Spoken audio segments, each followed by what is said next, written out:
क्या आपके कस्टमर कई बार यह शिकायत करते हैं, जैसे कि चेक इंजन लैंप जल रहा है, कार का पिकअप एकदम कम हो गया है या कार का इंजन स्टार्ट नहीं हो रहा है?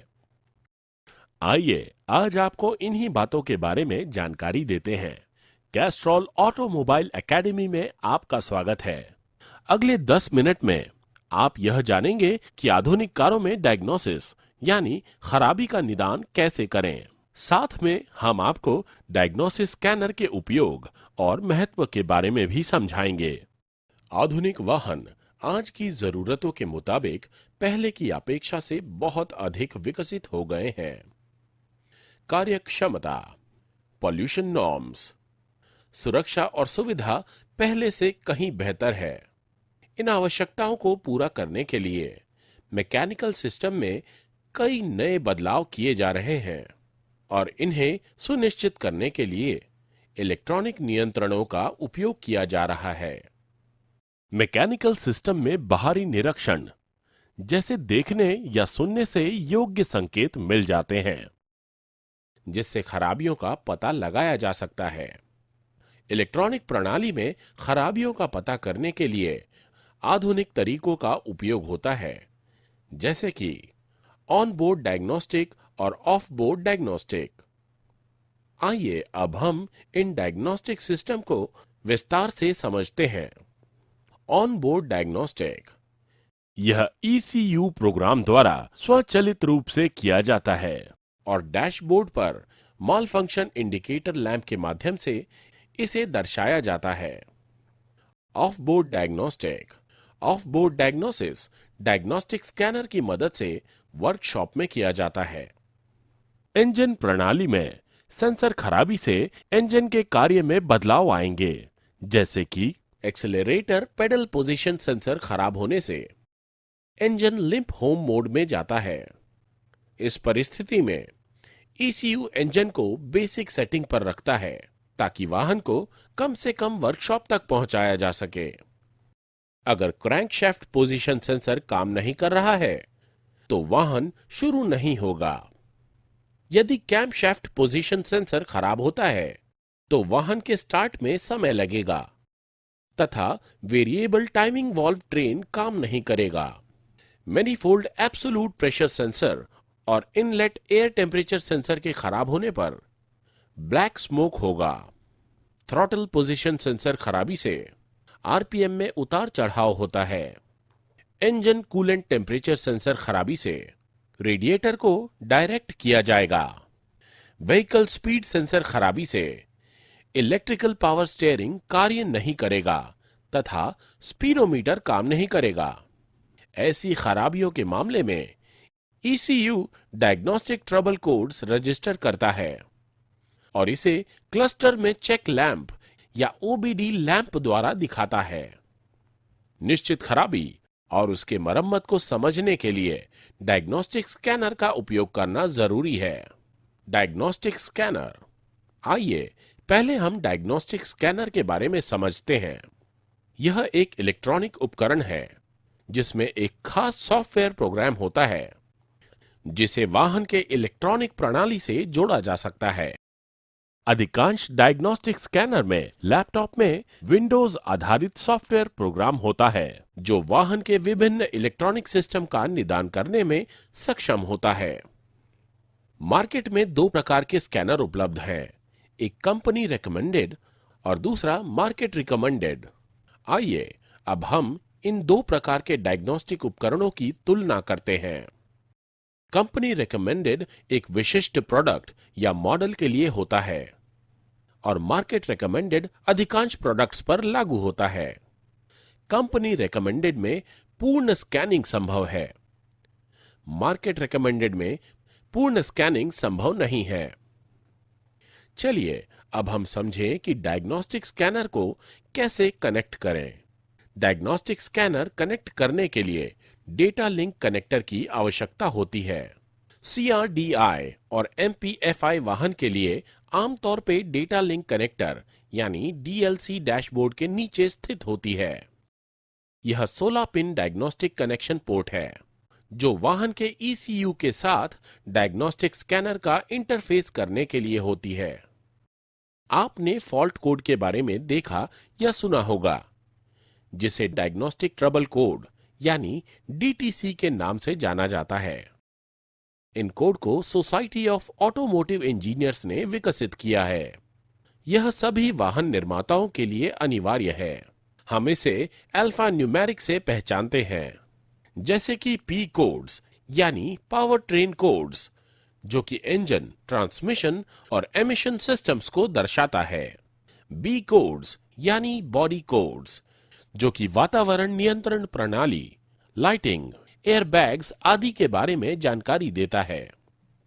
सी कोड्स यानी चेसिस कोड्स, जो कि anti lock brake system, electronic suspension और स्टीयरिंग सिस्टम के बारे में जानकारी देता है।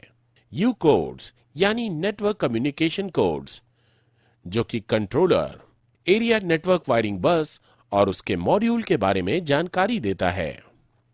ट्रबल कोड के प्रकार। कुछ ट्रबल कोड जेनेरिक होते हैं या कुछ वाहन निर्माता द्वारा निश्चित किए जाते हैं।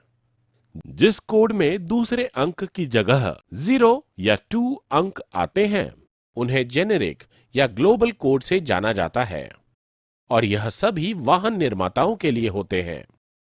जिन फॉल्ट कोड में दूसरे अंक की जगह 1 यह अंक आता है, वह ये दर्शाता है कि यह कोड विशिष्ट वाहन निर्माता द्वारा निश्चित किए गए हैं।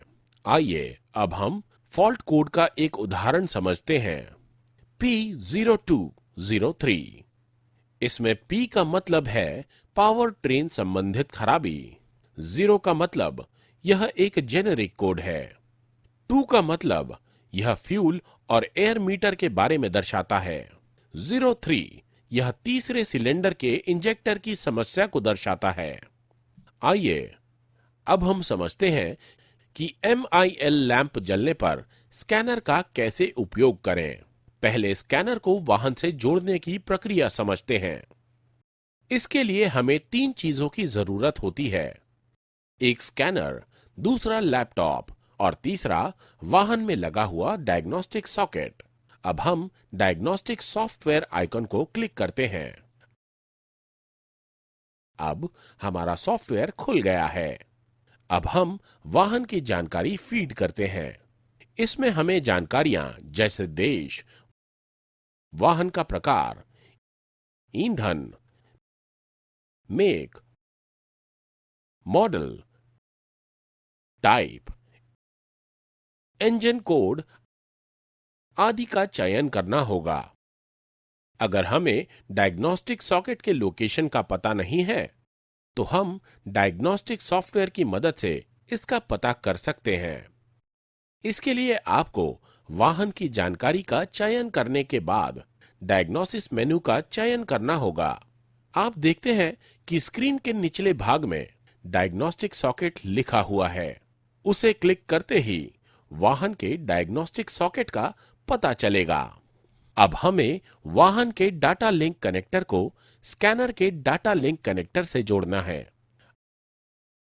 अब हम स्कैनर को लैपटॉप से कनेक्ट करते हैं। इसका कनेक्शन कई तरीकों से हो सकता है। आमतौर पे इसे केबल या ब्लूटूथ के माध्यम से कनेक्ट किया जा सकता है। अब हम इग्निशन शुरू करते हैं। ब्लूटूथ से कनेक्ट करने के बाद इस तरह का आइकॉन, जो पहले लाल था, अब हरे रंग में तब्दील हो जाएगा। कनेक्शन होने पर स्कैनर का हरे रंग का एलईडी ब्लिंक करेगा। अब विशेष फोल्डर पे क्लिक करके डायग्नोस्टिक प्रोग्राम को ओपन कीजिए। निर्माता के निर्देशों के अनुसार प्रोग्राम को रन करें। संचार दरमियान इस बात का विशेष ध्यान रखें कि ब्लूटूथ या केबल के चिन्ह हरे रंग का हो। इसके बाद प्रोग्राम शुरू हो जाता है, जो ईसीयू में स्थित डीटीसी को प्राप्त करने का काम शुरू करता है, जिसके लिए MIL लैंप जला है। डीटीसी 1 या अधिक हो सकते हैं, जो कि खराबियों पर निर्भर है। दिखाए गए डीटीसी को लिख लें, जिससे कौन सी और कैसी खराबी है यह पता चलता है। हमारी अगली चर्चा का विषय है डीटीसी में दिखाए गए मालफंक्शन या खराबियों का समाधान निकालना। सेंसर या कंपोनेंट और उसके ईसीयू कनेक्टर के बीच के कनेक्शन की जांच करें। जांच करें कि सेंसर के इनपुट या आउटपुट वोल्टेज निर्देश के अनुसार हो, जो कि 5 वोल्ट के करीब होता है। जांच करें कि सेंसर्स और एक्चुएटर्स के रेजिस्टेंस का मूल्य बताए गए निर्देश के अनुसार हो, जिससे उनकी अवस्था की जानकारी मिल सके।